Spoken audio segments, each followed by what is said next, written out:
The mountains of Bithynia did not forgive weakness. Cold forests and steep valleys covered the frontier lands of northwestern Anatolia, hiding danger behind every shadow. It was here, in the late 13th century, that a young tribal chief named Osman rode into the most dangerous moment of his life. This was the Battle of Mount Armenia, the ambush that nearly destroyed the man who would later found the Ottoman Empire. The Kayu tribe were Oghuz Turks from Central Asia. For generations, they lived as nomadic warriors, surviving harsh winters, endless migration, and brutal wars. When the Mongol invasions shattered much of the Islamic world, the Kayu moved westward into Anatolia, searching for safety and opportunity. Eventually, Osman's father, Ertuğrul Gazi, settled the tribe in Suut on the Byzantine frontier after receiving the land from the Seljuk Sultan. Their mission was simple: defend the border and fight Byzantine forces. For years, Ertuğrul held the frontier successfully, but after his death, around 1281, leadership passed to Osman. Though not the eldest son, he possessed something unique: vision, courage, and the ability to inspire men. From the beginning, Osman made it clear that he did not want to merely defend territory. He wanted expansion. He launched raids against Byzantine villages, trade routes, and military outposts across Bithynia. Each victory increased his reputation. Warriors from other tribes joined him, drawn by his ambition and leadership. Slowly, the Kayu tribe transformed from a small frontier clan into a rising military force. But Osman's growing power alarmed the Byzantine lords of the region. One man in particular watched him carefully: Nikola, the Tekfur of Inegul. Unlike many Byzantine nobles, Nikola understood the danger Osman represented. He realized the Kayu tribe was no longer just a raiding problem. If Osman continued growing stronger, Byzantine control over Bithynia would eventually collapse. Nikola decided to strike first. His soldiers attacked Kayu traders, raided markets, and stole livestock. These attacks were meant to provoke Osman into reacting emotionally, and they worked.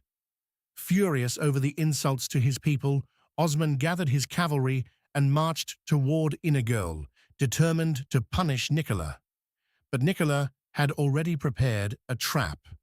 As Osman and his warriors rode through the narrow mountain passes of Bithynia, they believed the enemy was ahead of them.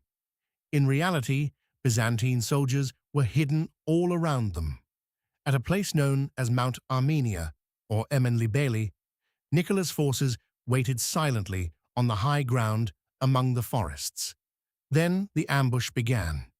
Byzantine soldiers charged down from the slopes, while arrows rained through the trees. The narrow mountain pass trapped the Kayu cavalry, leaving them little room to maneuver.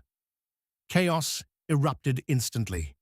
Warriors fought hand-to-hand between rocks and forests as horses panicked in the confined terrain. The battle quickly turned brutal. Among the dead was Bayhoka, the son of Osman's brother Savcha Bey. Young and respected, Bayhoka's death deeply wounded the tribe. For Osman, it was more than the loss of a warrior. It was the loss of family. For a moment, total destruction seemed possible, but the Turkish warriors relied on centuries of battlefield experience. Instead of collapsing in panic, they regrouped under pressure. Osman and his commanders gathered their strongest fighters and launched desperate counterattacks against the Byzantine lines. After fierce fighting, the Kayu cavalry finally broke through the encirclement and escaped the mountain pass. The battle ended without a decisive victor. Byzantines failed to destroy Osman completely, while the Kayu failed to strike Inegul. Yet something important changed after Mount Armenia. Defeat transformed Osman. He mourned his fallen warriors openly, but he refused to surrender to despair. Instead, he learned from the disaster. He realized that courage alone was not enough. To defeat enemies like Nikola, he needed patience, intelligence, and strategy. Soon afterward, Osman prepared his revenge. His target was Hisar, a Byzantine fortress near Inigol. This time, Osman moved carefully. Under cover of darkness, he led around 300 warriors silently through the forests of Bithynia. The lessons of Mount Armenia guided every step. The attack came suddenly. Before the Byzantine defenders could organize themselves, Osman's warriors stormed the fortress. Hisar fell quickly. It became the first castle ever conquered in Ottoman history. But what happened next revealed Osman's true character.